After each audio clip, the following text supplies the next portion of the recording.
Well, let's cross to Amman now and speak to Tahani Mustafa. She's a Palestine analyst at the International Crisis Group. Welcome to the program.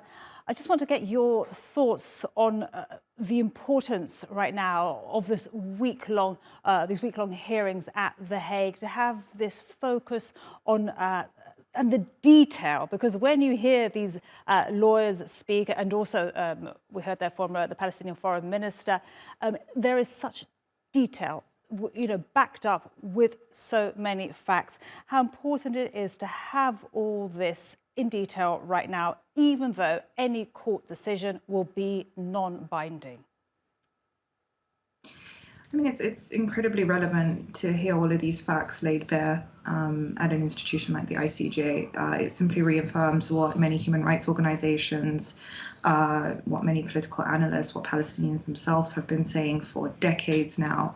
The court, the current proceedings have been very good in terms of outlining not only the statements implicating top-tier Israeli politicians in things like settler colonialism and apartheid, but it essentially reinforces the idea that Palestinians have been making for the last 3.5 decades, which is that a two-state solution has been nothing more than a talking point, a convenient fiction floated around by both Israel and the international community, given that Israel has made any potential of a Palestinian state near impossible.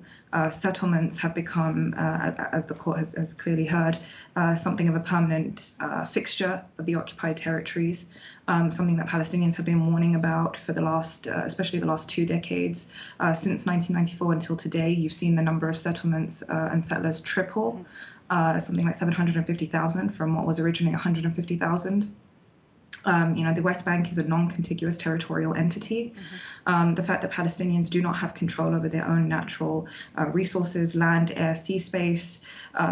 So all of that has been effectively laid bare. And what has been more important is the way that this court proceeding has illustrated not only the convenient floated fiction of a two-state solution. I'm sorry to interrupt you, because I just want our audience and also you just to listen a bit to what Riyad Mansouri, the Palestinian observer at the UN, is saying right now at The Hague. He is the last of the 6 Palestinian speakers making opening remarks. Let's listen in.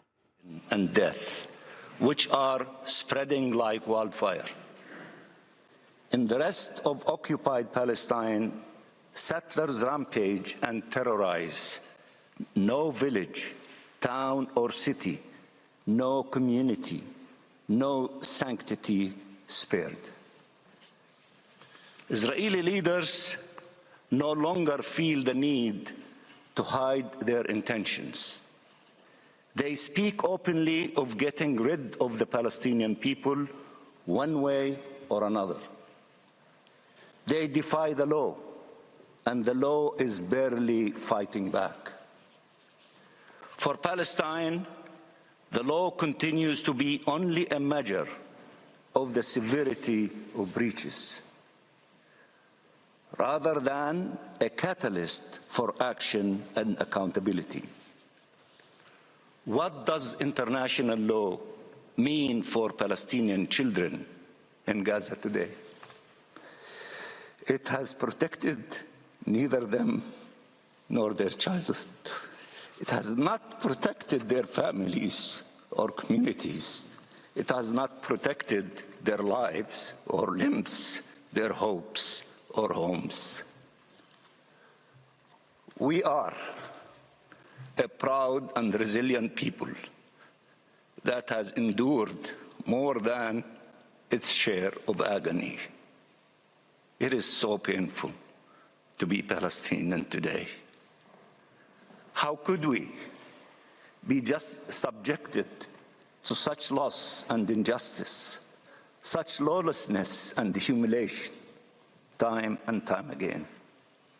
What does international law mean for a nation bestowed with inherent rights but enjoying none? It took 75 years for the UN to commemorate the Nakba, our violent dispossession, displacement from our land. and denial of our rights and existence. And we are seeing it happen all over again. Massacres, millions forcibly driven towards the unknown, tents, starvation, deprivation, and dehumanization, enabling one people to impose all of this on another. Palestinians under occupation in Israel as refugees and in the diaspora, all they ask for are their rights and to live in freedom and dignity in their ancestral land.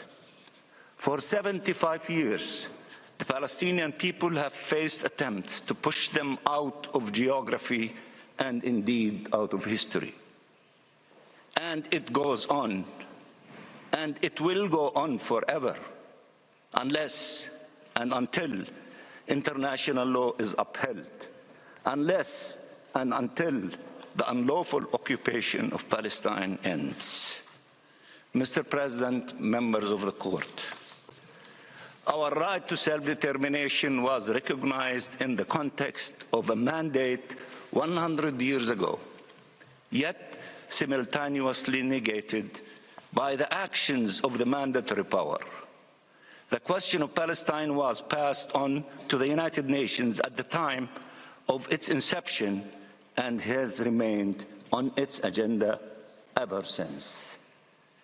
In the aftermath of the Nakba, the United Nations admitted Israel to membership while emphasizing the need for it to respect Resolution 181 and 194 concerning the Palestinian state and the territory allotted to it, the international status of Jerusalem, and the right of return of Palestine refugees. Israel recognized these resolutions to secure its admission, only to renege on them as soon as it was admitted. Ever since Israel became...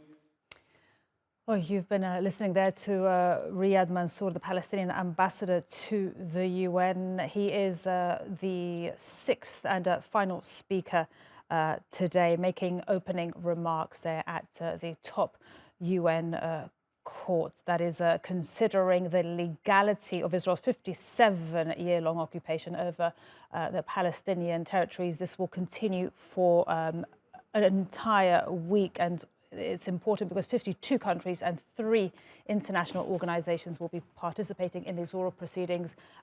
Once again, the Palestinians there making 6 speakers on behalf of Palestine making opening remarks. Riyad Mansour saying it is so painful to be Palestinian today, and asking what does international law mean. Let's go back to our guest, Tahani Mustafa, a Palestine analyst at International Crisis Group. I'm not sure, Tahani, if you heard there what Riyad Mansour said, but a very emotional there and emotive comments there, asking what does international law really mean for Palestinians, and that it is painful to be Palestinian today. And to that point that we were discussing, just the impact of these speeches right now taking place at the International Court of Justice. Yeah, I mean, these essentially echo the sentiments Palestinians have felt for a very long time, which is not only the complete lack of recognition of their political rights, Palestinians as a political entity, and their right to self-determination, but importantly, the way that the international system has effectively let them down for decades now. And especially now since the 7th of October, where we've had over 30,000 Palestinians killed, something like 2.2 million displaced. So you know, I think a lot of those sentiments are now really being brought to the fore and on a wide international platform. And of course, we know Israel is not going to be presenting any oral arguments. They've said that they've sent written observations, but they've said that any potential decision that comes out of this court would be completely illegitimate. How does that make you feel? Well, I mean, the decision is unbinding. There's not going to be any enforcement mechanism on Israel. Israel can denounce the proceeding all at once. Ultimately, the crux of the matter is that you have had successive Israeli administrations that have refused to recognize Palestinians and their rights, their political rights, their right to self-determination. Netanyahu has, over the course of just this week, denounced again and again the concept of a Palestinian state. He has renounced previous agreements made with the PLO, and not once have we seen any, never mind any condemnation, but any actual pressure on Israel. There has never been any kind of conditionality on Israel to accept the right of the other side to exist, or to even accept the fact that they are a political entity. And that, I think, is something that has really been driven home, especially today, in terms of the way that the international community have really ultimately failed Palestinians for the last 75 years. Thank you so much for your time and analysis. That was Tahani Mustafa. She's a Palestine analyst at the International Crisis Group.